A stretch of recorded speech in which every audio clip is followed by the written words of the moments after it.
places.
Please rise.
His Honor, the Lieutenant Governor.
Oh,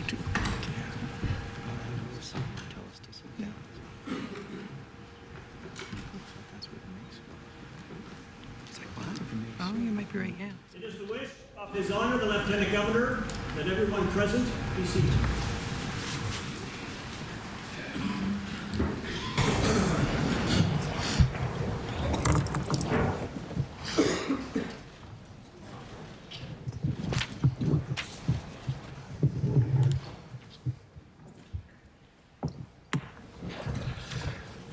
Good morning, everybody.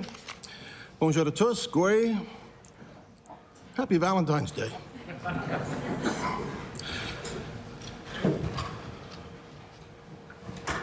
Our province faces a world filled with uncertainty. It is not the first time that our province has faced challenging times. In each instance, our province persevered because Nova Scotians refused to give up. And whenever necessary, we supported our Canadian brothers and sisters. We rallied behind our flag, the maple leaf flag, and stood in solidarity with one another. This year marks the 60th anniversary of our flag. The use of the maple leaf predates the flag. It was worn throughout the 19th century by many in our military to help distinguish themselves from British and American troops. Nous nous sommes rassemblés derrière notre drapeau, l'unifié pour nous tenir dans la solidarité. Cette année, notre drapeau célèbre son 60e anniversaire. L'utilisation de la fédérable précède le drapeau. Tout au long du 19e siècle, de nombreux soldats canadiens ont porté le fédérable pour se distinguer des troupes britanniques et américaines. And though it differentiates us from others, it is also a symbol of our unity. It ties our people together, no matter where in the world our paths cross. It reminds us of our country's natural beauty and the sacredness of our land. The maple tree thrives in many different conditions, including our harsh winters. This serves as a reminder of how resilient and resourceful a people we are. The maple leaf reminds us that nature provides sustenance and that we can responsibly use the land to generate prosperity. And as we watch the leaves turn, fall, and then return, we are continually reminded that change is unavoidable and that it brings new opportunities. Our flag is a reminder of our heritage and our history while also asking us to embrace change, to respect one another, and to respect our land while creating value from it. I'm proud to be Canadian. I am proud to be Nova Scotian. Je suis fier d'être Canadien.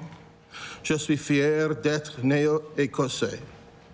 And I am excited to address this House and our province at such a pivotal point in our history. This throne speech is the first delivered in Nova Scotia during the reign of King Charles III. On the eve of our flag's anniversary, it became our flag on February 15, we must remember the words uttered by Lester Pearson during its first raising, and I quote, "May the land over which this new flag flies remain united in freedom and justice, a land of decent, God-fearing people, fair and generous in all its dealings, sensitive, tolerant, and compassionate towards all, industrious, energetic, resolute, wise and just in the giving of security and opportunity equally to all its cultures, and strong in its adherence to those moral principles which are the only sure guide to greatness." I know we can chart a future for our province that lives up to these principles and ideals, though it may not be easy. Storms will continually crash on our shores, but we will carry on with the same resolve as always. Through wildfires and floods, we endured. Through recessions and wars, we endured. Through pandemics, tragedies, and heartbreak, we endured. President Trump's tariff threats are the latest storm to come crashing on our shores. We will continue to endure. It is what we owe those who built our province and our country. We must take a moment to remember those we've lost. We must build a stronger province to honor them. Dr. Ron Stewart, Brian McLeod, Gordon Balser, and also because it is what we owe one another. But it is not all that we owe each other. We owe each other much more than that.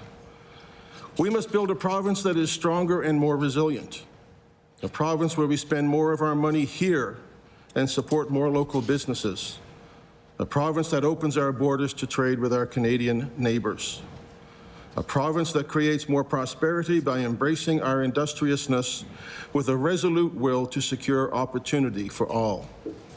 And mostly, we must be united in these trying times.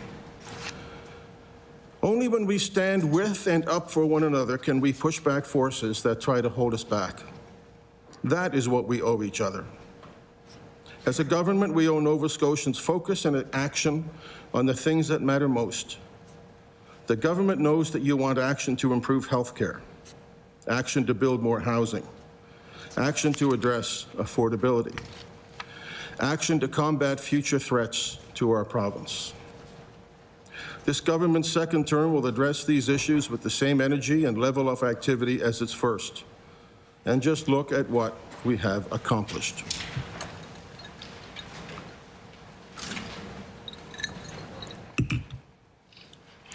A new medical school at Cape Breton University and the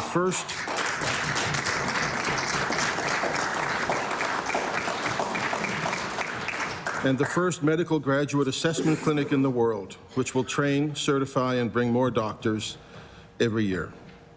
Imagine if governments took these steps in 2009, 2013, or even just 5 years ago. Our healthcare system would look dramatically different. When we compare 2021 to 2023, we see an increase of 265 doctors, 75 of which are family doctors, and 1,750 more nurses. In addition to all of the new professionals, the government invested in new buildings and equipment to have a modern healthcare system where healthcare professionals want to work. In its first term, this government opened more primary care clinics, new collaborative care clinics, and made improvements at existing clinics. New mental health clinics in Halifax, in Sydney, and Kentville. New recovery support centres in Dartmouth. Applause? New Glasgow and Lunenburg. There is better access to virtual care. There's a new cardiac catheterization lab, new MRI machines, a new SPECT CT scanner in Yarmouth, and a new PET CT scanner in Cape Breton.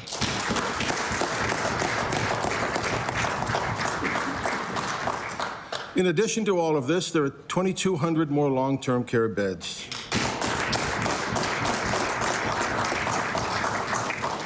This is the result of focus and action, because focus and action deliver results for Nova Scotians. These investments and initiatives are how the government reduced the need of family practice registry by nearly 60,000 people from its height.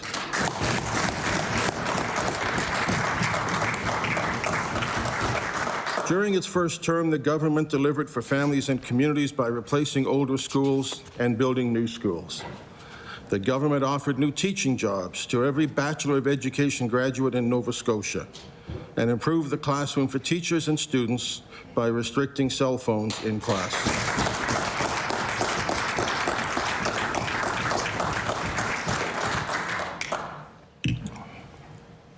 And the government cut daycare fees in half. By the end of March, daycare fees will be $10 per day on average.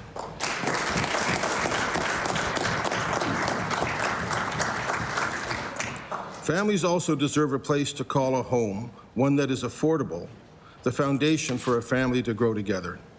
In its first term, the government launched the province's first housing plan. It will create over 40,000 new homes.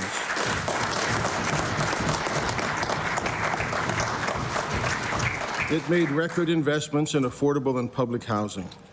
As you can see, accomplishing big things is within our reach.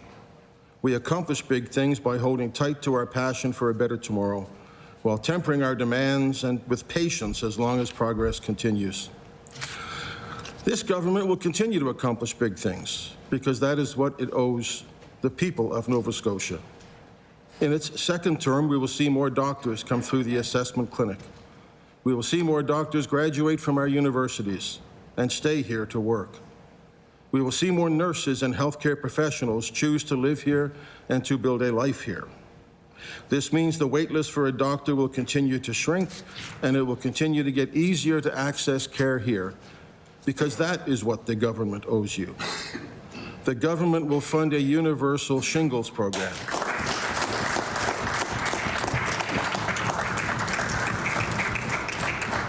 This means Nova Scotians 65 years of age and older will get access to the vaccine free of charge. It will continue to support women's health by creating Canada's first menopause centre of excellence.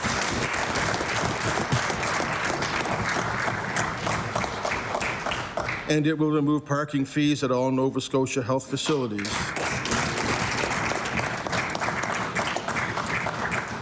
including the IWK. Nova Scotians should not have to worry about paying for parking when they are sick, when they are healing, or when they are grieving. Better care, faster. That's what you are owed. Just last week, the government announced more publicly funded mental health care support as it works toward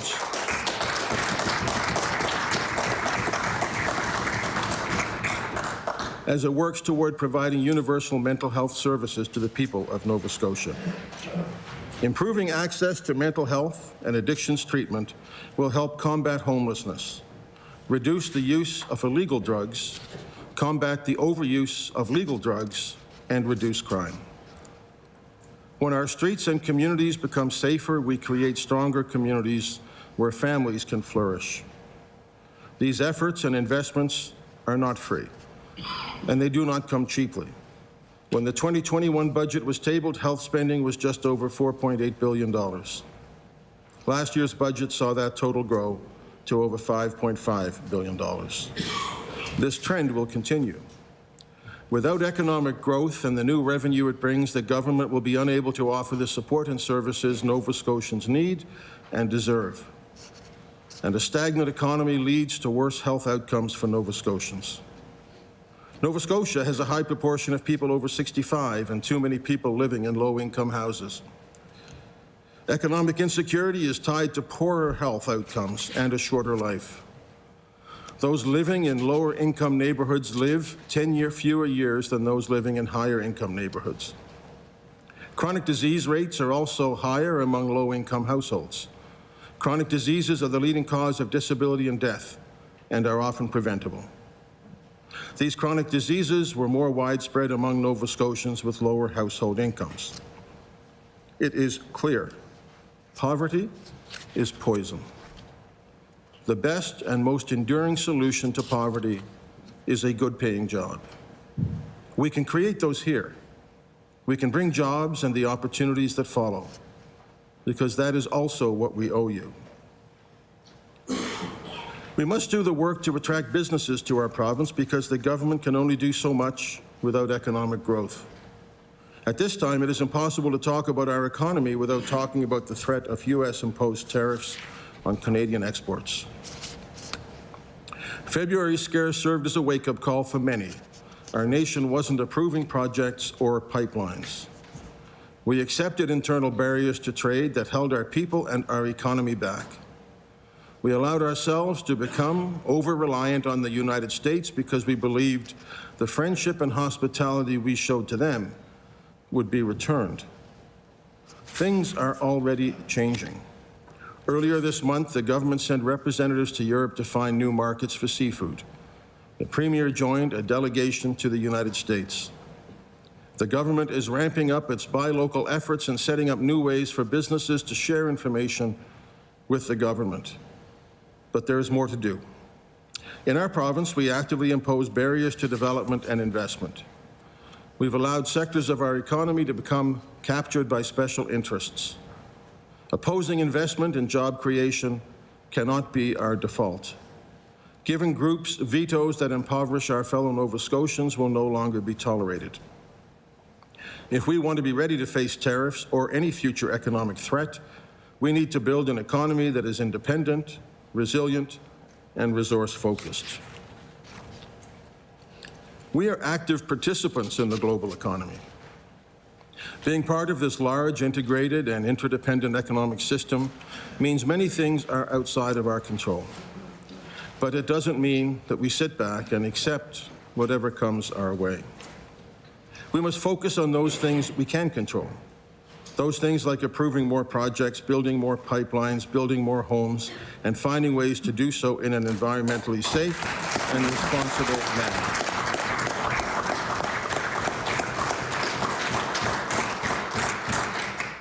That is what we must do. There are countless opportunities for resource development in our province, but they will be met with resistance. We must band together and push back against these voices who look only to oppose. In doing so, we can ensure that Nova Scotia is a generational economic success story. That is what we must do, because that is what we owe each other. To our fishers, farmers, foresters, you are part of our future.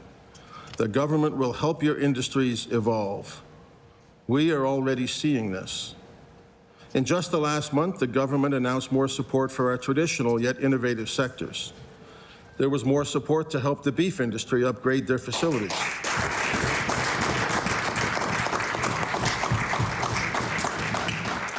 Nova Scotia forestry products now carry the Nova Scotia Loyal brand. Blueberry and apple farmers will receive assistance to purchase new equipment. New tech for agriculture was funded, which will lead to new products and new businesses.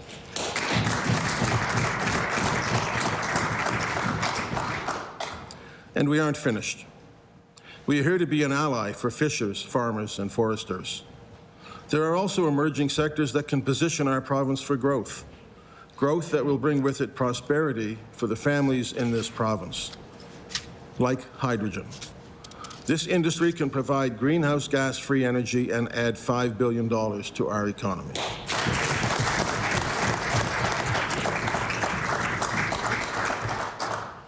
We are blessed with incredible onshore and offshore wind speeds. We must use this to our advantage. This sector is projected to be worth $4.6 billion within 7 years.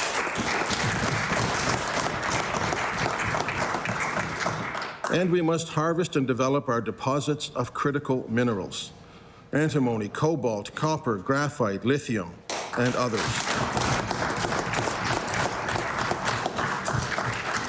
We have an abundance of critical minerals that the world needs.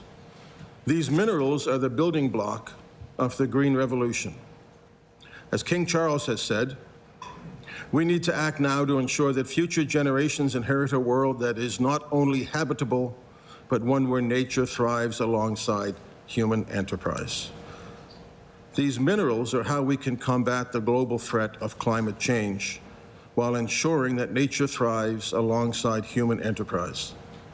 And when we develop these resources here, we can use them here. We can also send them around the world. We can green our province while becoming a reliable and stable trading partner that can produce clean tech for countries throughout the world. Global demand for lithium is expected to grow 43 times over 2020 levels. It's essential for the rechargeable batteries used in everything from laptops to electric vehicles. If we are going to use clean tech, we must mine the minerals needed for clean tech. We cannot demand electric vehicles while refusing to mine lithium.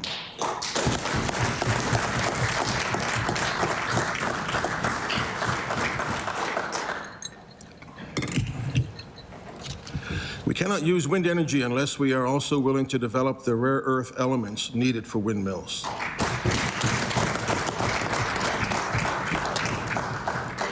We can't use energy-efficient technology while refusing to develop our indium resources. Critical minerals are called that because we cannot combat climate change without them.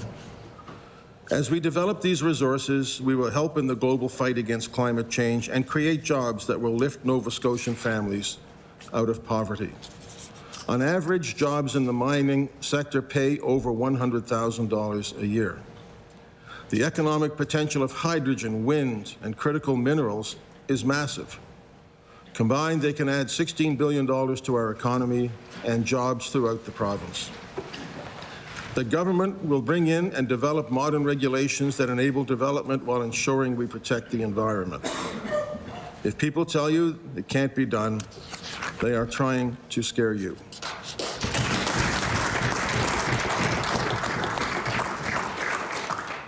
The government will create an environment that is attractive to investment because that will bring jobs and prosperity here. That is what the government owes you. But this requires all of us to come together. All of us have responsibility for the success of these industries. No amount of policy or regulation can overcome a mindset that has captured many people. A mindset pushed by special interests. Capitalizing on the opportunity presented by those burgeoning industries will require taking the no out of Nova Scotia.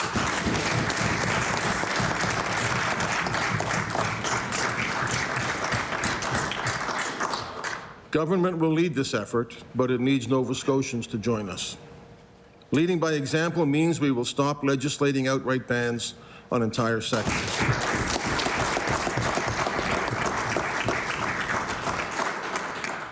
And the government will reverse bans to allow for meaningful discussion. Discussions that will ask, how do we do this safely?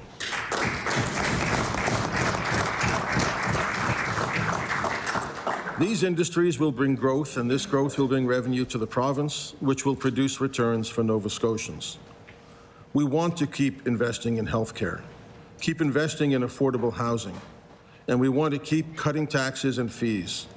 But these things are only possible with more economic growth. This year, the government will reduce the HST,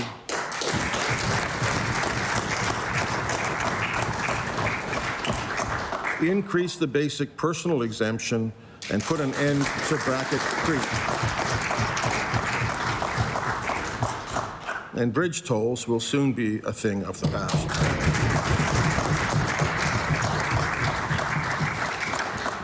Small business taxes will drop and the small business threshold will rise.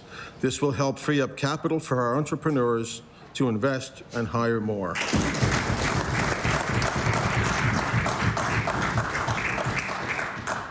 Reducing your tax burden means more money in your pocket and gives you more control over your finances. If we look at the 10 provinces of Canada and the 50 states of the United States, we see a worrying statistic. Nova Scotia has the lowest GDP per capita. We are 60th out of 60. This hurts our economy, our finances, and our health. Economic inaction is costing many Nova Scotians a decade of their life. This is unacceptable. We owe each other better than that. When we look back and see where we fell short, we can see that self-imposed limits stifled growth and stifled opportunity. Poverty of imagination perpetuates the cycle of poverty in our communities. And perpetuating poverty means shorter lives for our fellow Nova Scotians. At this moment, we must stand tall and answer this call to action. Former Premier Robert L. Stanfield once asked, why do we try to polarize a society that is already taut with tension and confrontation? I doubt that the former Premier could imagine the world we are in today, but his question is as pressing as ever. We must not let special interests polarize our province at the expense of our fellow Nova Scotians.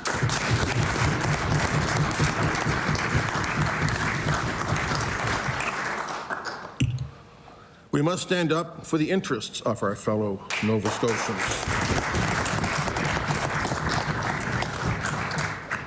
Nous ne devons pas laisser les intérêts spéciaux diviser notre province et nuire aux gens de la Nouvelle-Écosse. Nous devons défendre les intérêts des gens de la Nouvelle-Écosse. If we fail, we will deprive fellow Nova Scotians of life-changing opportunities. We must stand united and embrace a growth-oriented mindset.